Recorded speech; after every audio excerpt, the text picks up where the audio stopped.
बिस्मिल्लाहिर्रहमानिर्रहीम। अस्सलाम वालेकुम नाज़रीन, मैं हूँ एडवोकेट शाहज़ेब आज़म और आप देख रहे हैं लीगल व्यू। नाज़रीन, आप सबको बहुत बहुत मुबारक हो। हमारे जो बड़े हैं, बड़े पीर साहब, बल्कि उन्होंने फैसला कर लिया है कि अब वज़ीर आज़म पाकिस्तान का किसने लगना है।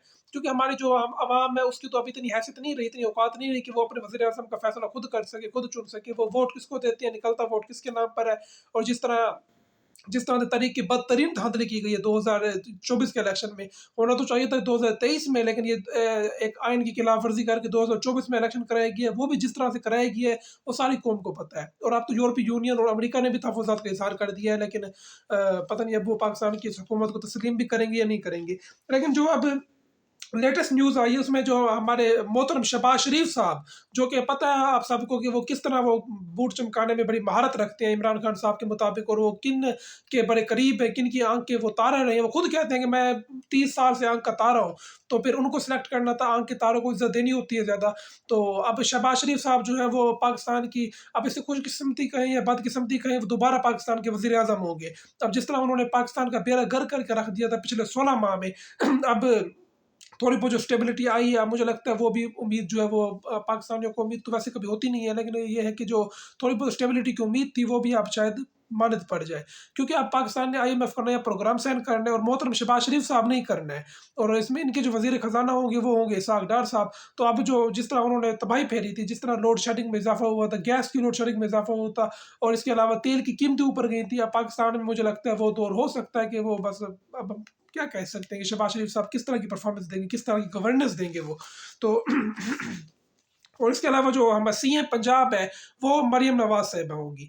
यानी ये दो खानदान, जरदारी खानदान और शरीफ खानदान, पाकिस्तान की जान छोड़ने के किसी भी सूरत में तैयार नहीं है ये। और बल्कि ये दोनों क्या जान छुड़वाएं, पाकिस्तान की आवाम ने इस बार इनसे जान छुड़वाने की कोशिश की है, लेकिन जो हमारे मुक़्तदर हल्के हैं वो भी नहीं चाहते कि ये दो खानदान जो है वो सियासत से दूर रहे। क्योंकि हो सकता है शायद किसी न किसी पॉइंट पर उनको भी सूट करता हो कि ये दो खानदान रहेंगे तो इनके ऊपर जो है वो चेक एंड बैलेंस भी रहेगा। और कहीं इधर उधर होने की उन्होंने कोशिश की तो इनके खिलाफ जो केसेस है मनी लॉन्ड्रिंग के, जो वो पहले से प्री प्लान जो केसेस बने हुए हैं, वो भी फिर चलना शुरू हो जाएंगे। तो ये हमारे मुल्क की किस्मत है। अब पाकिस्तानियों की किस्मत में सिर्फ ये चीज़ें रह गई हैं। और बाकी जो है सिंध जो है वो जा रहा है जरदारी साहब के पास। बलोचिस्तान भी मुझे लगता है वो जरदारी साहब लेने के लिए पड़ तोड़ रहे हैं। और हो सकता है जरदारी साहब के पास चला जाए, क्योंकि पीपल पार्टी ने एक शर्त रखी है कि हम कबीना का हिस्सा नहीं बनेंगे। तो कबीना का हिस्सा नहीं बनना तो इसका मतलब है उन्होंने जो लूट मार करनी है अपने हिस्से की वो बलोचिस्तान से जाकर करेंगे। सिंध तो पहले उनके पास होता है। सिंधी बेचारे जो है वो अब वो अपने राइट्स का या उनको पता नहीं है, या उनको पता नहीं बताया नहीं जाता, या वो बेचारे इतनी वो एक क्या कहते हैं उसे, मुब्तला है वो तरीकी में कि उनको कुछ नज़र नहीं आ रहा। वो हर बार जरदारी साहब को पहले से ज़्यादा वोट देकर वो मुंतखब करवा देते हैं पीपल पार्टी को। तो अब ये सिंधी जो है उनको सोचना चाहिए। लेकिन बहरहाल अभी फ़िलहाल कोई उम्मीद नज़र नहीं आ रही। हो सकता है जो अगला 2029 या 30 का इलेक्शन होगा, पता नहीं कब जाकर होता है। तो ये हो सकता है 2025 में कोई इलेक्शन ना हो जाए, पाकिस्तान का कोई पता तो नहीं चलता। तो उसमें भी सिंध जो है उसकी किस्मत बदलने का अभी फ़िलहाल नज़र नहीं आ रहा कि सिंध की किस्मत बदलेगी। अब तो बलोचिस्तान भी मुझे लगता है जरदारी के हाथ में जाने वाला है। और इसके अलावा जो चेयरमैन सेनेट है वो भी जरदारी ने मांग ली है। सदर पाकिस्तान का ओहदा भी जरदारी खुद बन गया है। जरदारी चाह रहा है कि वो खुद सदर पाकिस्तान बने, और उसके नीचे जो वज़ीर आज़म लगा होगा वो शहबाज शरीफ होगा, या फिर शहबाज शरीफ चाह रहा है कि वो नवाज शरीफ होगा। यानी कितना खूबसूरत सीन होगा जब वज़ीर आज़म नवाज शरीफ या फिर शहबाज शरीफ, सदर जरदारी, और जो हमारे मोहतरम चीफ जस्टिस साहब, इंसाफ देने वाले फ़ायज़ ईसा साहब होंगे। और ये एक खूबसूरत एक पाकिस्तान की एक अक्कासी पेश करेगा ये मंजर।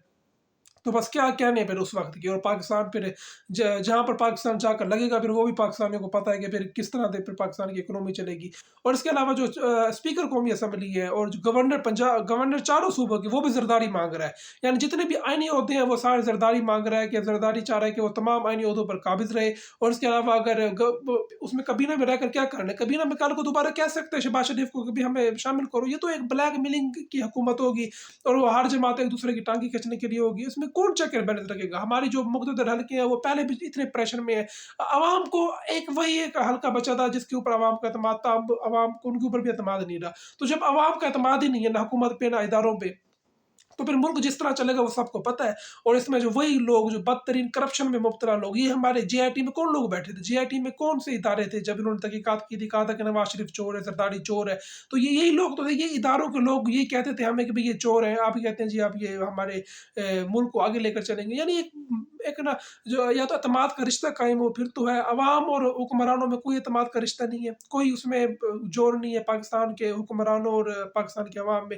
پھر بھی یہ دیکھیں یہ ملک جو ہے پتہ نہیں چل رہا ہے، پتہ نہیں یہ ملک کہاں پر جا کر لگے گا، جس طرح پاکستان کا مینڈیٹ چرایا گیا، جس طرح لوگوں نے ووٹ کس کو دیا ہے اور ووٹ نکلے کسی کے حق میں ہے، سوائے کے پی کے کی جو غیرت مند عوام ہے انہوں نے واقعی اپنے ووٹ کے اوپر پہرا دیا۔ پنجاب والے بیچاروں کو بڑی طرح ظلم کر دیا گیا تھا 9 مئی کے بعد کہ وہ بیچارے کو خوف کی وجہ سے وہ نکلتے ہی نہیں تھے، تو لیکن جہاں پر پنجاب نے سیٹیں حاصل کی ہیں، خاص طور پر یہ جو حاصل پور والی سائڈ ہے جہاں پر محترمہ فرزانہ خلیل صاحب کامیاب ہوئی تھی، تو 2 دن تک ان کی کامیابی کو نوٹیفیکیشن بھی روک کے رکھا تھا۔ اور اس کے علاوہ جو باقی جہاں پر حلقے جا یا نواز شریف صاحب کی اپنی سیٹ وہ خود ہار رہے تھے بری طرح سے، پھر انہوں نے شہباز شریف کو بھیجا کہ جا کر بڑے پیر صاحب سے بات کریں، شہباز نے جا کر بات کی، بوٹ شوٹ پالش کیے ہوں گے، اس کے بعد نواز شریف کا نتیجہ بھی بدل گیا۔ اور عطا تارڑ صاحب، عطا تارڑ کی کیا قابلیت ہے، اس نے لاہور میں سے کیا کام کر دیا یا اس کی کیا کنٹریبیوشن ہے، وہ بھی جیت رہا ہے۔ یعنی اس طرح کے لوگ اب الیکشن میں جیتیں گے، ان لوگوں کے ہاتھ میں پاکستان کا مستقبل ہے، تو پھر دیکھیے پاکستان کا مستقبل کتنے محفوظ ہاتھوں میں ہے۔ تو ناظرین مجھے میری اگلی ویڈیو تک کے لیے اجازت دیجیے، اللہ حافظ۔